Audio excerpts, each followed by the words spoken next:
سبت يونس وخلت وكنت معدية فسمعت سامية بتقول: مش ناوية تفرحي بدياب يا هالة؟ يعني يونس خطب أمل، وقاسم خطب ليلى، وسليم خطب ورد، مش فاضل غيره؟ ولا هو عشان مش ولدك تعملي كده؟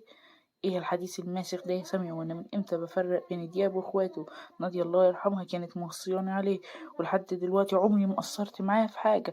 ودياب بالذات انت عارفة، انت بتدوري على مصلحة بنتك وده مش عيب. بعدين فاطمة بنتك قدامه على طول، لو كان عايز يتجوزها كان قال. متزعليش مني يا هالة، بس قلت اعمل ايه؟ البت بترفض اي عريس يتقدم لها، ولسه حاطة امل في دياب انه يحبها. لا يا سامية، انا ما زعلتش، بس حاولي مع بنتك وقولي لها كل حاجة اسمه نصيب. يلا ربنا يقدم اللي فيه الخير. اه صحيح، اخبار سليم وولدك ايه يا احلام؟ الحمد لله بخير. يبقى قولي له مرات عمك زعلانه منك قوي عشان بطلت تيجي عندها. طب تصدقي هو جاي مع قاسم النهارده بعد ما يخلصوا شغل. يلا ربنا يعينهم يا رب. تعالوا نقعد بره احسن. يلا بينا. طلعت على اوضتي وانا مش فاهمه حاجه. ازاي دياب مش ابنها؟ قطع تفكيري حد بيخبط الباب. فتحت لقيت ورده بتقولي: ايه يا فيروز، مش اتفقت ان انا اعرفك على بنات عمي؟ اه تصدقي نسيت. طب يلا انا جايه معاكي. دخلت مع وردة قطتها وكانت البنات قاعدين. وردة بدأت تعرفهم عليا: دي فيروز يا بنات. ايوه اتعرفنا عليها تحت، كانت مع دياب. ايه ده كده يا فيروز؟ مش تقولي لي يا بنتي؟ انا ما شفتكيش الا دلوقتي عشان اقولك. هو انت في كلية ايه يا فيروز؟ انا في كلية ألسن، اخر سنة ليا السنة دي. وانتوا؟ انا ووردة وامل في تانية اعلام، وفاطمة في اخر سنة ليها في كلية تربية نوعية. مش بتتكلمي ليه يا فاطمة؟ مش بحب اتكلم مع حد.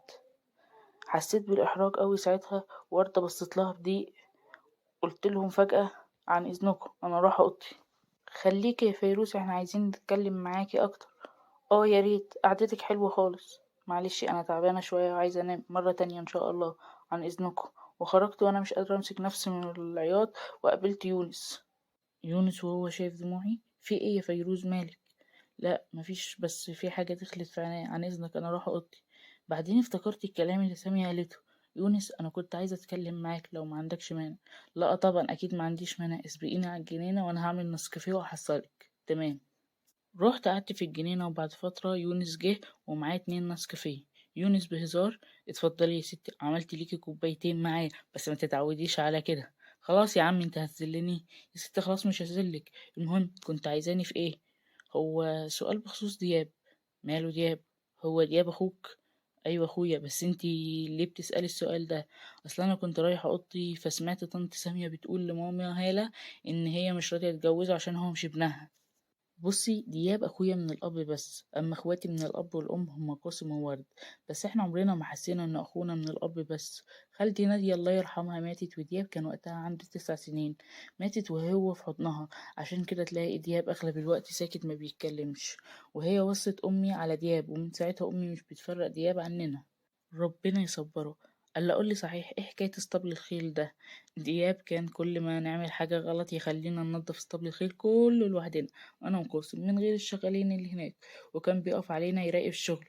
عارفة فيلم شيء من الخوف بتاع عدريس وفؤادة؟ اهو دياب بقى عامل زي عدريس، ماسك الكرباج وبيشوفنا شغالين ولا لا. عينينا دمعت من كتر الضحك. وكملوا هزار واحنا هنسيبهم ونروح أوضة ورد.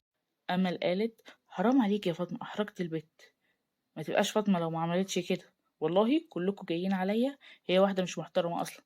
انتوا مش كنتوش شايفينها قاعدة ازاي مع دياب في الجنينة؟ ده أنا اللي بنت عمه عمري ما عملتها. وليه ما تقوليش إن دياب هو اللي عايزها تقعد معاه؟ قصدك ايه يعني؟ قصدي إنه ممكن يكون بيحبها. أنا خارجة أقعد برا، أصلك بقيتي باردة أوي يا وردة.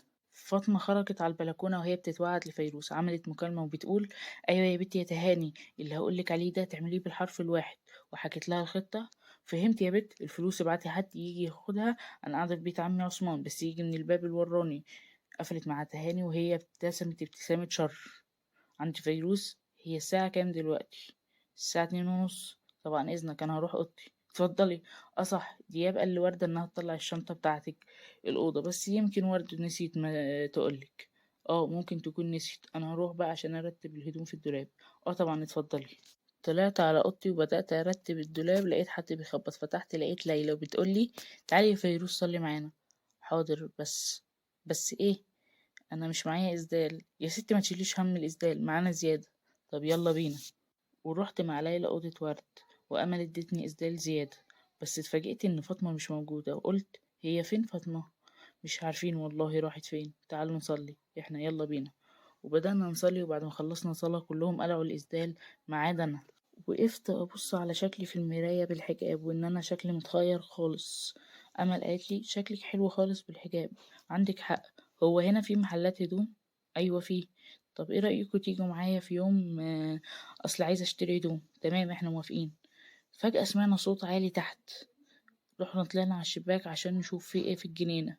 وفاطمة جت وراهم وعملت نفسها انها جاية من المطبخ. ودياب ويونس طلعوا برا في نفس الوقت اللي بيصل فيه قاسم وسليم. دياب وهو شايف أهل البلد متجمعين على البوابة والحرس منعهم من دخولهم، بس دخلوا قاسم وسليم عادي. دياب بخطب في ايه الصوت العالي ده؟ واحد من اللي واقفين واللي مفهمهم الكلام ده، مش عيب عليك يا حضرة العمدة لما تجيب واحدة مشيها بطال؟ شايفين يا أهل البلد بقى العمدة بتاعنا جايب واحدة كده، أمال احنا هنعمل ايه؟ دياب عيونه احمرت من الغضب وعروقه برست وقال افتحوا الباب وهاتولي اللي بيتكلم ده، وانتوا يا أهل البلد بقى واحد ما يسواش زي ده يقول على عمدكوا كده وانتوا تصدقوه؟ كل أهل البلد منزلين راسهم في الأرض، والحرس مسكوا الشخص ودخلوه. ودياب كمل بخطب الواحدة اللي بتتكلموا عليها كده تبقى خطيبتي، واللي هسمعه بيقول نص كلمة عليها هدفنه صاحي. يونس وقاسم وسليم بصوله بدهشة. أهل البلد كلهم احنا آسفين يا حضرة العمدة ومشيوا. دياب بخطب هاتوا الكلب ده على المخزن. دخل دياب وراه قاسم ويونس وسليم. دياب شاف فيروز بتبكي وحواليها البنات وفاطمة جنب فيروز وبتمثل إنها زعلانة. دياب قرب من فاطمة وفجأة ضربها على وشها بالقلم جامد. الكل برق من قوة القلم اللي نزل على وش فاطمة. دياب مسك فاطمة جامد وقال لها مش عيب عليكي يا بنت عمي لما تأجري واحد ما يسواش يقول على ولد عمك كده؟ سابها وهو بيكمل كلامه وبيقول تعرفي يا فاطمة ايه اللي خلاني محبكيش؟ عشان طول عمري شايفك زي وردة، كنت بهتم بيكي زي ما بهتم بيها، كنت بهتم بوردة زي ما بهتم بكل واحدة فيكو. انتي وهمتي نفسك يا فاطمة اني بحبك ومحدش اتوجع غيرك. دلوقتي من النهاردة انسي ان ليكي اخ ووردة عم اسمه دياب. فاطمة ما قدرتش تستحمل الكلام وطلعت فوق بتبكي. فيروز وقفت وقالت له حرام عليك يا دياب عملت فيها كده ليه؟ وطلعت ورا فاطمة. دياب قرب من مرات عمه سامية وباس ايديها وقال لها سامحيني يا مرت عمي بس انا لازم افوجها من اللي هي فيه ده. سامية قالت له مسامحاك يا ولدي انت برضه اخوها. عند فاطمة فيروز تغلت عليها وقالت لها ما تزعليش يا فاطمة من دياب، هو اكيد عايز مصلحتك. فاطمة بصت لفيروز بدموع وقالت لها بعد كل اللي انا عملته فيكي وبرضه بتكلميني؟ انتي زي اختي يا فاطمة وانا هبقى معاكي دايما. فاطمة حضنت فيروز جامد. سامحيني يا فيروز مسامحاكي بس وعديني انك هتتغيري. انا فعلا هتغير، كلام دياب خلاني افوق من اللي انا فيه. انا فعلا كنت مفكرة ان الاهتمام ده معناها حب، بس هو قال لي ان هو كان بيحبني زي وردة. بس هو قال لي انسي ان ليكي ولد عم اسمه دياب. فيروز قالت لها صدقيني دياب قلبه طيب وهيسامحك زي ما انا سامحتك وهنبقى صحاب صح؟ صح. خلاص تعالي معايا واعتذريله. فيروز أخدت فاطمة ونزلوا تحت ودخلوا للعيلة. فاطمة وهي منزلة راسها تحت أنا عارفة إني ماليش عين أعتذر، بس أنا كنت فاكرة إن أنا كده هتجوز دياب. أنا بعتذر ليكم كلكم. ولسه هتمشي هالة مسكت ايديها وبطيبة بتقولها اللي حصل حصل يا بنتي، المهم انك تتغيري، وانا متأكدة ان قلبك ابيض بس جنانك موديكي في داهية. تعالي في حضني يا بنتي. فاطمة بتضحك وتروح في حضنها. بعدين راحت حضنت أمها وراحت حضنت عمتها أحلام وراحت حضنت البنات. بعد كده راحت لفيروز وحضنتها جامد جدا. بعدين وقفت قدام دياب وقالت له أنا آسفة يا دياب سامحني.